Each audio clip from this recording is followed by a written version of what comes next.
Shalom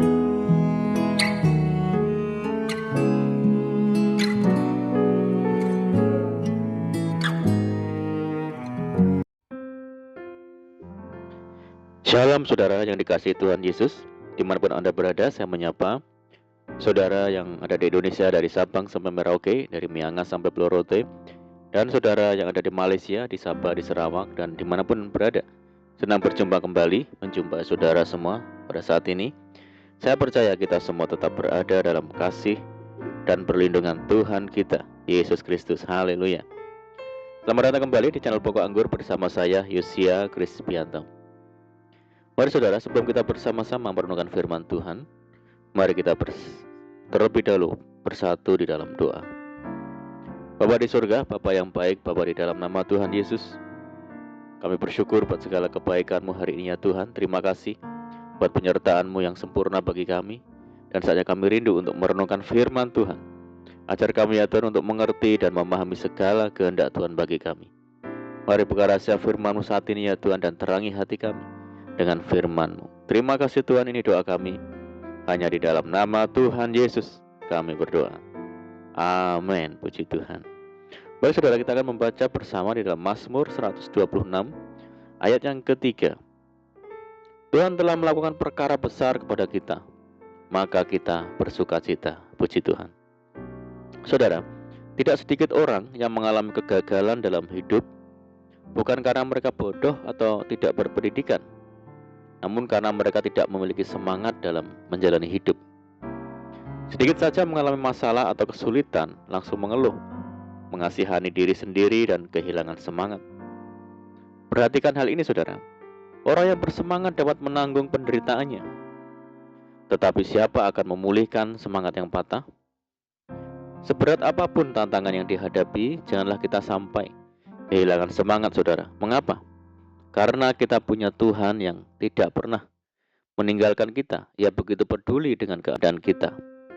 Dia memberi kekuatan kepada yang lelah dan menambah semangat kepada yang tiada berdaya. Kaleb yang tetap memiliki semangat hidup luar biasa sekalipun sudah berumur 85 tahun berkata, "Aku masih sama kuat seperti pada waktu aku disuruh Musa.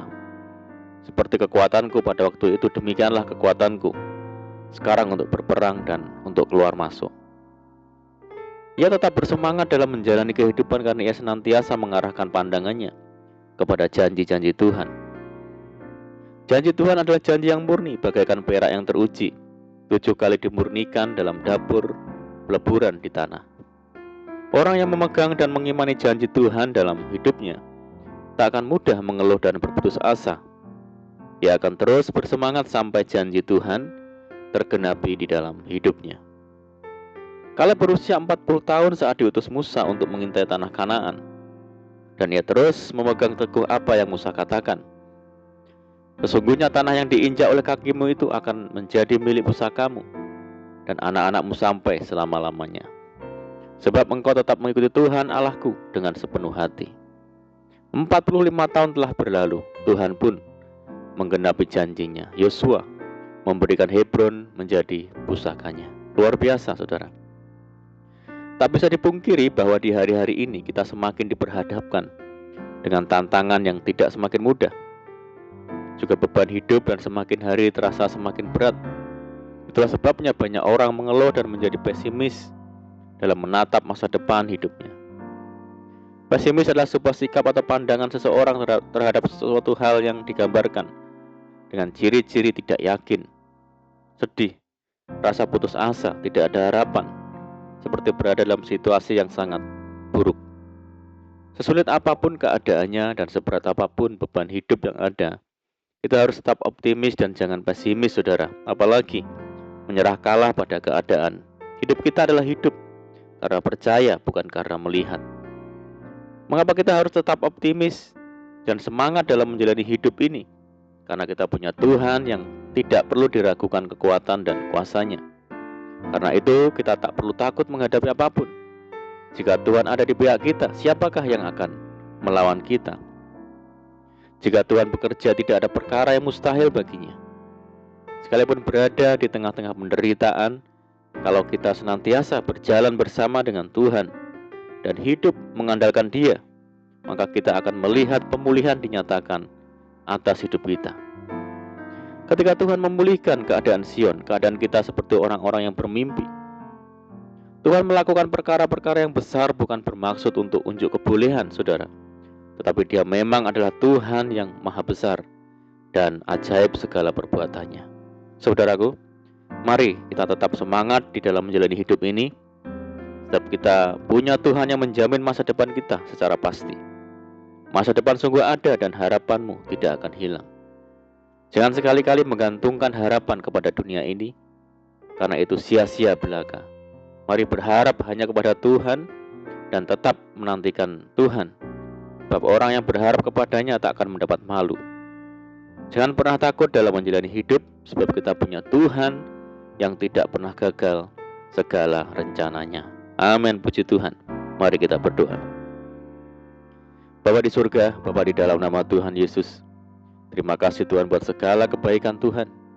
Ajar kami Tuhan untuk senantiasa mengerti akan kehendak Tuhan bagi kami, sehingga hidup kami senantiasa penuh semangat dalam kami menjalani hari-hari kami. Bahwa kami senantiasa Tuhan untuk menggantungkan hidup hanya kepada Tuhan, karena Tuhanlah satu-satunya sumber pengharapan. Terima kasih Tuhan, saat ini kami berdoa bagi saudara kami semua yang mendengar program ini, yang di Indonesia, dari Sabang sampai Merauke, yang di Malaysia, di Sabah, di Sarawak, dan dimanapun mereka berada. Yang sakit Tuhan sembuhkan di dalam nama Tuhan Yesus. Yang hidup dalam tekanan kesulitan, pergumulan, goncangan, mari Tuhan tolong mereka, bebaskan mereka, berkati dan pulihkan hidup mereka. Buka jalan di dalam nama Tuhan Yesus. Tuhan memberkati mereka dalam rumah tangga, dalam pekerjaan, bisnis, pendidikan, dan apapun yang dilakukan. Berdoa bagi saudara kami yang hidup dalam ikatan dan belenggu dosa, mari Tuhan lepaskan di dalam nama Yesus. Berdoa bagi bangsa kami Indonesia saat ini menghadapi pandemi COVID-19 dan dampak yang ditimbulkan di segala sendi kehidupan. Mari ya Tuhan, berikan belas kasihan Tuhan bagi bangsa kami, sehingga bangsa kami dapat mengatasi masalah yang ada. Pulihkan bangsa kami ya Tuhan, berkati negeri kami dan kerinduan kami, mohon belas kasihan Tuhan. Kiranya pandemi global ini segera berakhir, sehingga kami kembali lagi hidup normal dan menjalankan aktivitas secara normal kembali. Terima kasih Tuhan, ini doa kami percaya Tuhan mendengar seruan doa kami. Di dalam nama Tuhan Yesus kami berdoa. Amin. Puji Tuhan, saudara, kita sudah berdoa. Saya percaya saat ini kita dikuatkan dan diberkati. Mari saudaraku, kita tetap semangat di dalam Tuhan. Jangan berputus asa, tetap berdoa, bersuka cita senantiasa, sebab di dalam Tuhan kita sanggup melakukan segala perkara. Selamat malam dan selamat beristirahat. Doa saya menyertai saudara semua. Tuhan Yesus memberkati. Haleluya.